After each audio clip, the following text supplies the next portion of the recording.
Long before history had a name, before kingdoms rose and fell, there were stories whispered across the golden sands. Tales of women who were not merely mortal, but the very forces that shaped existence. In ancient Egypt, the feminine was never secondary. It was sacred. It was cosmic. To the people of the Nile, creation itself was born from a mother's breath, and the balance of life was guarded by goddesses whose power was both nurturing and terrifying. But somewhere between the temples and the tombs, their names began to fade. Stone carvings still show their faces, but the voices that once spoke through them, those voices were quieted. The rise of kings, the rewriting of stories, and the arrival of new gods all conspired to turn these women of power into myths, their strength reshaped to fit a world ruled by men. And yet, their essence never vanished. It lingers in symbols, in words we still use, in festivals that never lost their meaning. To trace the forgotten goddesses of Egypt is to follow the echo of something the world once knew, a truth about creation, destruction, and renewal that modern civilization tried to bury. Among them was Isis, the mother, healer, and magician who could bend the laws of life itself. Her myth is one of devotion, searching for her husband Osiris after he was torn apart, gathering his body piece by piece, breathing life back into him with love and magic. But her story isn't just about resurrection. It is about will, the refusal to let death or destiny define what is possible. For the Egyptians, Isis wasn't just a goddess. She was the ideal of faith that moves mountains, the energy that keeps the universe alive. Then came Hathor, radiant and joyful, the embodiment of love, beauty, and motherhood. Her temples were filled with music and dance, her festivals with laughter and wine. But beneath that joy lay another truth. Hathor was the Eye of Ra, the fierce protector who, when enraged, became Sekhmet, the lioness of fire and vengeance.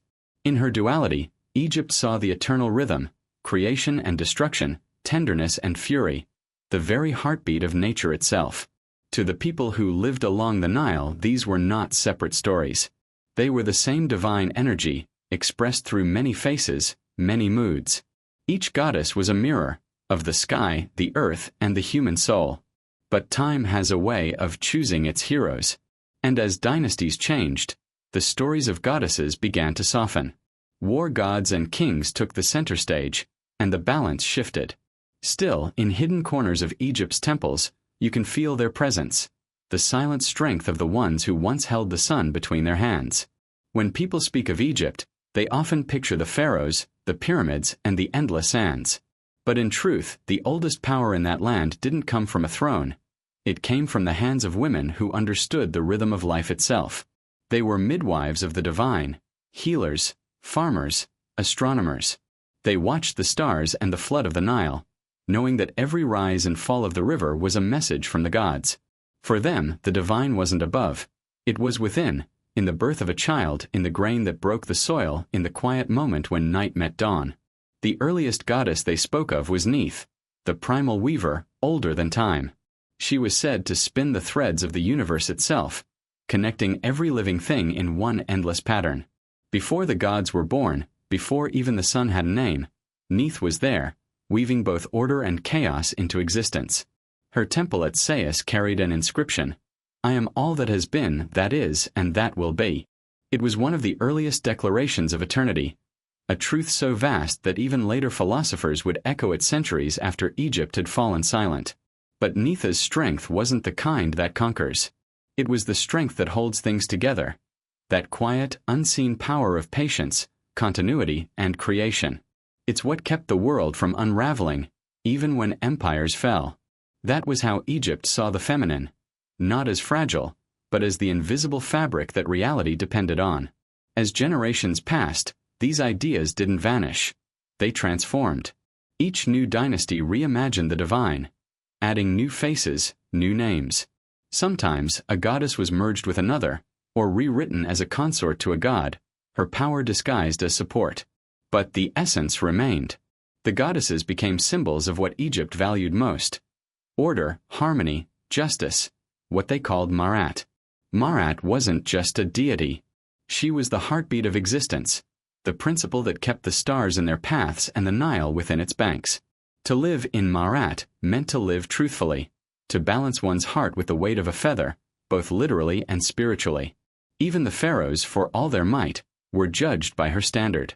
In the afterlife, each soul's heart was weighed against the feather of Marat, too heavy with lies or greed, and it would be devoured by Ammit, the eater of souls. But if the heart was light, pure, the soul would rise into eternity. Marat was not a myth to the Egyptians. She was reality, an invisible law that bound the universe together. And while men built monuments to their victories, it was women, through ritual and story, who kept that law alive. The deeper you look into Egypt's myths, the more you see this pattern: creation and balance always resting in feminine hands. Even when male gods ruled the pantheon, it was the women who carried the wisdom. Without Isis, Osiris would never have risen. Without Hathor, the world would never have known joy. Without Marat, even the gods would fall into chaos. But stories evolve with power. As foreign rulers came and empires shifted, Egypt's theology was reshaped to reflect conquest. The rise of patriarchy didn't erase the goddesses, it redefined them. Their strength was softened, their independence rewritten into obedience. Yet beneath those revisions, the ancient pulse remained, like a river flowing quietly beneath sand. And when archaeologists thousands of years later began to unearth statues and inscriptions, they found more than art, they found memory. Figures with lion heads, cow horns, wings, and feathers, all different expressions of the same cosmic truth. Creation depends on balance, and balance was once feminine. If you look closely, that understanding still echoes today. The feather of Marat lives on in the idea of justice. Her scales became symbols of fairness in courts around the world. The compassion of Hathor shows up in every act of empathy. The courage of Sekhmet reappears whenever someone stands up against corruption or cruelty. And the wisdom of Isis lingers in medicine, healing, and the human drive to restore what was broken. History tried to bury them under layers of kings, wars, and monuments, but Egypt never truly forgot. In small rural rituals, women still poured water toward the Nile, whispering prayers that sounded ancient even when the words had changed. The festivals of planting and harvest still carried traces of Hathor's joy. Children were still named for goddesses whose temples had long turned to dust. Because truth never dies, it just finds new shapes to live in. If you stand before the ruins of Dendera or Luxor today, you can feel it, that quiet vibration, the sense that the stones remember. The pillars covered in stars, the ceilings painted with goddesses stretched across the sky, these were more than decoration. They were a map of the cosmos drawn in devotion. A story written not in ink, but in architecture. And the central theme of that story was always the same. Life exists only through harmony, between male and female, light and shadow, chaos and order. That balance, once embodied by Marat and the other goddesses, is what made Egypt last for millennia. Civilizations that forget balance collapse.